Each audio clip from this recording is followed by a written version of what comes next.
Hello guys, good morning. Finally, আজি বহুত দিনৰ মূৰত টাইমিং চালো আসাম পুলিচৰ বাবে ৰানিং কৰিছিলো। এতিয়া ৰিজাল্ট মানে এসএসসি যদি ৰিজাল্টটো কেতিয়া দিব বহুতৰে এটা ডাউট আছে যে ৰিজাল্টটো কেতিয়া আহিব আমাৰ। সো ৰিজাল্টটো অতি সোনকালে আহিব গৈ আছে। আপোনালোকে যদি ৰিজাল্টৰ যদি ডাউট লাগি আছে যে মোৰ নাম আহিবনে নাই, সো তেনেহলে আপোনালোকে ষ্টাডি কৰি দিয়ক। ৰিজাল্টটো অতি সোনকালে আহিব। আপোনালোকে ইমান কাট অফৰ টেনচন কৰি লাভ নাই।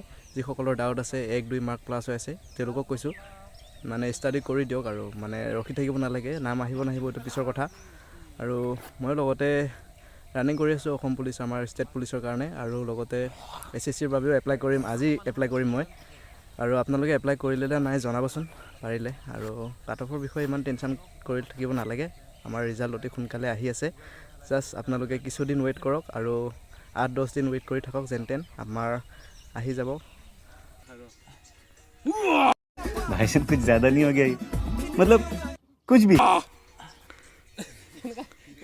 কমান্ডো বিলাক আপকামিং কমান্ডো বিলাক তিনটা পোষ্টত এটা পোষ্ট আছে বোলে তাৰ झूठ बोल रहा है সেইটো তাৰে বোলে এটা এছাই মই এছাই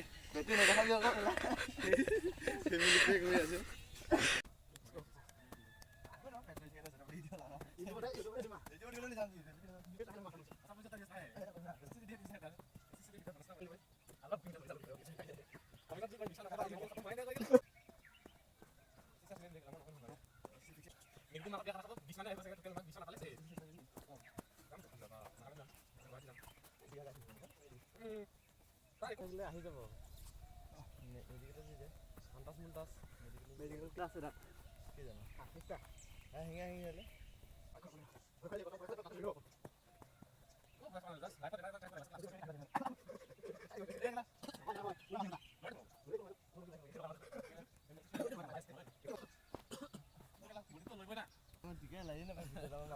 হাতে ছুটি আৰু হাত